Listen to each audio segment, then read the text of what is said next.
Artículo 29 Constitucional. Párrafo 1.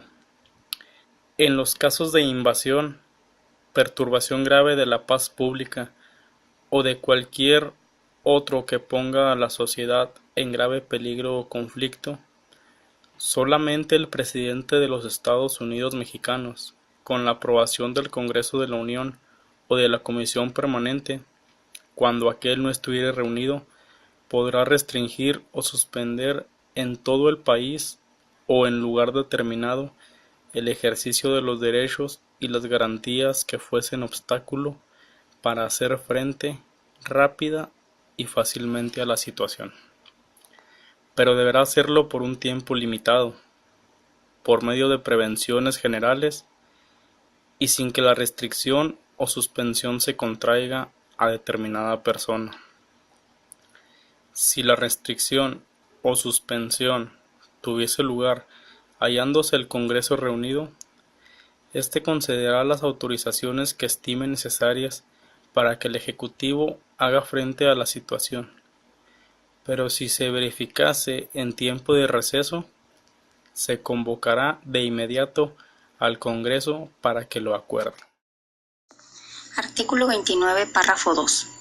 En los decretos que se expidan, no podrá restringirse ni suspenderse el ejercicio de los derechos a la no discriminación, al reconocimiento de la personalidad jurídica, a la vida, a la integridad personal, a la protección a la familia, al nombre, a la nacionalidad, los derechos de la niñez, los derechos políticos, las libertades de pensamiento, conciencia y de profesar creencia religiosa alguna, el principio de legalidad y retroactividad, la prohibición de la pena de muerte, la prohibición de la esclavitud y la servidumbre, la prohibición de la desaparición forzada y la tortura, ni las garantías judiciales indispensables para la protección de tales derechos.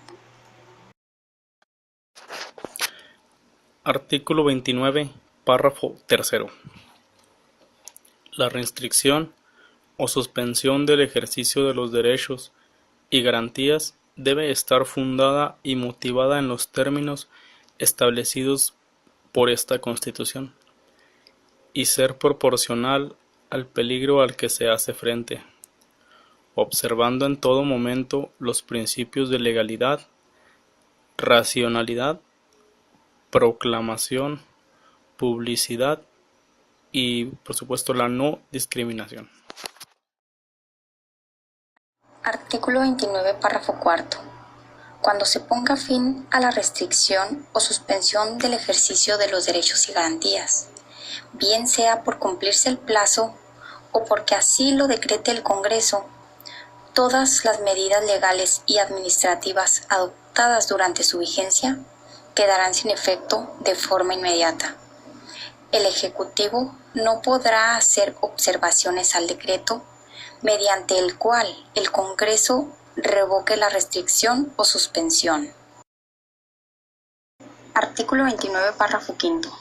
Los decretos expedidos por el Poder Ejecutivo durante la restricción o suspensión serán revisados de oficio e inmediatamente por la Suprema Corte de Justicia de la Nación, la que deberá pronunciarse con la mayor prontitud sobre su constitucionalidad y validez.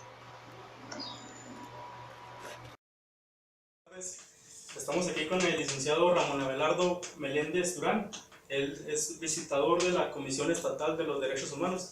Esta tarde venimos a cuestionarle sobre preguntas del artículo 29 constitucional, que nos habla sobre los derechos humanos y suspensión de garantías individuales. Buenas tardes. Buenas tardes. Quisiera que nos respondiera en sí qué son los derechos humanos.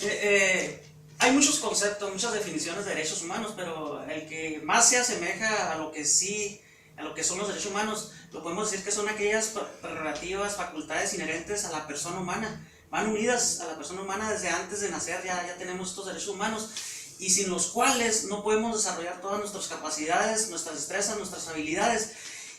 Y también impone una obligación al poder público, ¿verdad?, para que sean respetados. sean difundidos. Siempre las autoridades, ¿verdad?, tienen que estar respetando los derechos humanos de cualquier persona, pues principalmente, ¿verdad?, para que ellos puedan desarrollar en todas sus facultades, cualquiera de nosotros, y vivir en armonía dentro de una sociedad. Pero ¿para qué nos sirven los derechos humanos? Aquí es muy importante esto. Nos sirven para muchas cosas, pero lo principal es para vivir en armonía. Una sociedad donde se respetan los derechos humanos es una sociedad más desarrollada. Los países donde los derechos humanos se respetan son económico, social, político, material, los más desarrollados del mundo, y generalmente son los países de Europa, ¿verdad? Entonces es importante eso, ¿verdad? Otra de las situaciones para qué nos sirven es principalmente para desarrollar todas nuestras potencialidades, y otra, ¿verdad?, para protegernos de las malas actuaciones de las autoridades. Nosotros como Comisión Estatal de Derechos Humanos tenemos la facultad de iniciar investigaciones contra actos y omisiones de autoridades y servidores públicos, ¿verdad? Entonces, cuando una autoridad se porta mal o no hace bien su trabajo, ahí es cuando nosotros entramos. Y otra de nuestras facultades, ¿verdad?, es ir a las escuelas y enseñar todo lo referente a los derechos humanos. Ok, muy bien, muchas gracias. Háblenos un poco de qué son las garantías individuales. Bueno, las garantías individuales tienen íntima relación con los derechos humanos. Las garantías individuales podemos decir que son las medidas protectoras de derechos humanos fundamentales de las personas o de los individuos, pero estas garantías deben de estar en un orden jurídico que son la Constitución Política Federal de los Estados Unidos Mexicanos.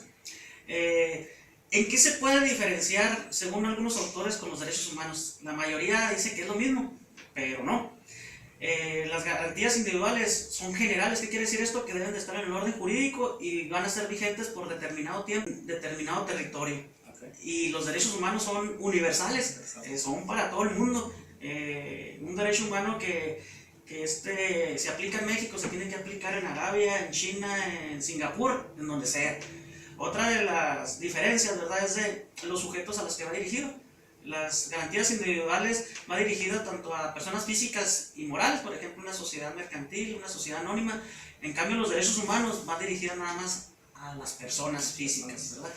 En sí, ¿verdad?, son varias las diferencias, pero podríamos decir que estas son las más importantes.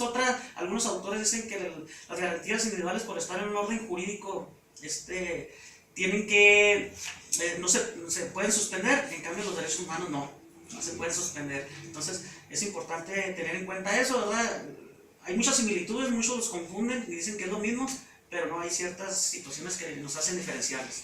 Muy bien. Hablando un poco de la suspensión de garantías individuales, ¿en qué casos se pueden suspender estas garantías e incluso derechos humanos? Sí, mire, en casos de invasión de alguna potencia extranjera, ¿verdad?, aquí a México, perturbación grave de la paz pública, que puede ser, ¿verdad?, por alguna revuelta dentro del mismo país, alguna epidemia, ¿verdad?, alguna enfermedad que tengan que restringir, digamos, salir o entrar a determinada área geográfica donde hay una enfermedad muy grave, ¿verdad?, o cuando la sociedad tenga un grave peligro, ¿verdad? Entonces son las situaciones que establece el artículo 29 donde se pueden suspender. Por su parte, Mario Álvarez Ledesma afirma que son aquellas exigencias éticas de importancia fundamental que se adscriben a toda persona humana, sin excepción, por razón de esa sola condición. Exigencias sustentadas en valores o principios que se han traducido históricamente en normas de derecho nacional e internacional. En cuanto a parámetros de justicia y legitimidad política, el tratadista español José Castán-Tobeñas ha definido los derechos humanos como aquellos derechos fundamentales de la persona humana considerada tanto en su aspecto individual como comunitario, que corresponden a ésta por su propia naturaleza, de esencia, a un mismo tiempo corpórea, espiritual y social, y que deben ser reconocidos y respetados por todo poder o autoridad y toda norma jurídica positiva, cediendo no obstante en su ejercicio ante las exigencias del bien común. Para Antonio Pérez Luño, los derechos humanos son un conjunto de facultades e instituciones que, en cada momento histórico, concretan las exigencias de la dignidad, la libertad y la igualdad humana, las cuales deben ser reconocidas positivamente por los ordenamientos jurídicos a nivel nacional e internacional. En tanto que Jesús Orozco Enríquez y Juan Carlos Silva Adaya señalan que los derechos humanos, como su nombre lo indica, son todos los derechos que tiene cada hombre o mujer por el simple hecho de serlo y formar parte de la sociedad en que vive.